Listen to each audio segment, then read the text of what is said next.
So talk about working in athletics Yep. as far as the NAIL deals that you've signed and noticed. Yeah, you tapped in with Deion Sanders and his people. So how'd that relationship happen, and how have you been able to grow that? Yeah. To be honest, the NIL stuff was something that I didn't think we would get involved in this early. Um, I knew it would be something that we would eventually do. If I'm saying that we want to compete with the likes of Nike and Adidas and all these other brands, then we've got to be at a place where we're able to sign athletes. So I'm thinking that would be year 3, 4, something down the line. But I saw Travis Hunter's story. I saw him when he, I watched the press conference when he, decommitted from Florida State and decided to go to Jackson State. And I was like, that's somebody who represents what actively black is. If I'm telling our people to support a black-owned athleisure wear brand instead of these other ones, then this is somebody who understands that. That's literally what he did with his action. He could have went to this PWI and he decided, I'm gonna take my talents to a HBCU, and I was like, I gotta sign him. I need that kid, and man, reached out, was able to get some gear to him. Same thing, same reaction, man. That you guys had. He was like, "Oh, this is legit. This ain't some dude just printing T-shirts in his garage. Like this feels like Nike. This feels like, something premium." And he understood the message and what we were trying to build. Actively Black. He was the first one that we got that NIL deal done. Um, but then Shiloh and Shador, they're seeing his gear and they're like, "Yo, what's this?" And they're asking about it, and that just turned into them wanting to be a part of what we were building with this brand as well. So initially, man, honestly, I was just trying to get Travis Hunter, Hmm. and it led to Shador and Shiloh signing with us, and then definitely got a shout out Deja Kelly. Um, we actually made her be the first official athlete because I wanted it to be a black woman to be the first one that we officially signed. So Deja Kelly, point guard, All American at North Carolina, was actually our first official athlete that we signed. Yeah, that sounds similar to the story of how Under Armour got Steph Curry when they had Bazemore and he was getting all these sneakers and Nike couldn't find out a figure what to do with Steph because he was having the ankle injuries and he was like, these guys will make you a shoe for every game, and that's kind of how he got signed. So you have a bunch of people who have supported the brand, but I know a lot of times that's not always the case.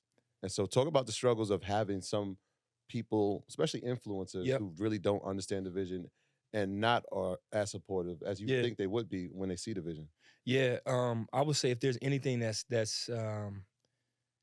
pained me the most in this journey with Actively Black, it has been seeing a lot of people, some that I've looked up to, who publicly are delivering a message that, man, we're supporting black, we want to support black business, and then behind the scenes, that's not really the case, you know what I'm saying? And so I've always thought that for a people like us, our culture is the most influential culture on earth, and there's so much that um, has provided value for brands that are not owned by us, by our culture. You know what I mean?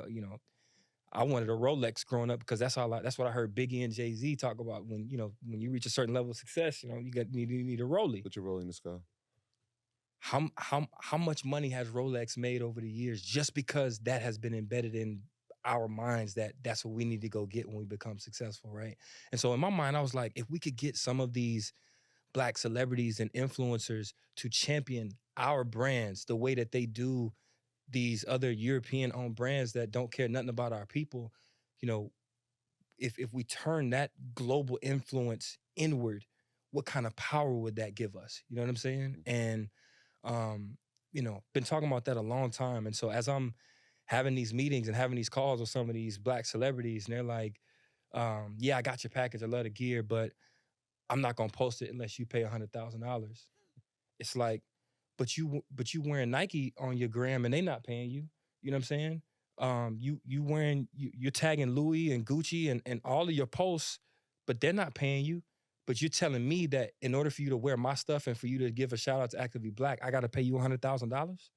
Like that doesn't make any sense to me. So what that tells me is, even though a lot of these people are publicly portraying a certain image that they're supporting us, it's not really that support. And not only that, it also, to me, lets us know that there's still an inferiority complex even amongst our biggest and our brightest, that we think European designer is more than our own because of who that is. Like, yo, we are the blueprint. You know what I'm saying? If you go look at even the style and how it's changed with even a lot of those high-end designers, they're taking inspiration from the streetwear and the things that we already made popular. You know what I'm saying? And so that's been disappointing. That's been highly disappointing to see a lot of those figures um, have a pay for play mentality when it comes to black owned, but they'll not even endorse, they'll promote these other brands that are not owned by us for free. But I feel like that. Just watching Actively Black grow, I feel like that didn't discourage you. I feel like the game plan kind of changed, or it was altered a little bit. And you could correct me if I'm wrong, but it seemed like it wasn't, let me go for the A-list celebrity. Let me get the entrepreneur who's doing their thing, and let's put the merch on them. Was that like part of the marketing strategy after? Because I started seeing I'm looking at the people in our space. I'm like, oh, they're wearing it too. Yeah. I mean, honestly, the strategy, I never thought that getting my brand on a celebrity was gonna build a brand. I would actually tell anybody who, especially people who are getting into this apparel space or whatever, don't let that be your goal. To me, the power to me was always with the people, to be honest with you. Those are the people who were on that site day one, and have been selling out all of this stuff without a celebrity endorsement. Mhm. So I figured if I got the people, it doesn't matter what celebrity is rocking with it or not.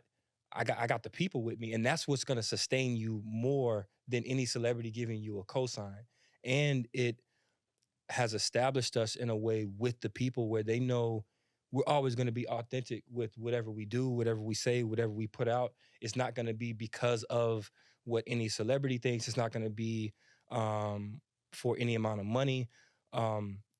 My marketing, I wouldn't even call it a marketing strategy. It's always been about serving the people. And here's the powerful thing about it is Nike wants you to be a walking billboard for Nike. Wear the swoosh, boom. Adidas, they want you to be a walking billboard for Adidas. All of those brands want you to be walking billboards for the brand. Where I flipped it is my customers, are the tribe, as I call them.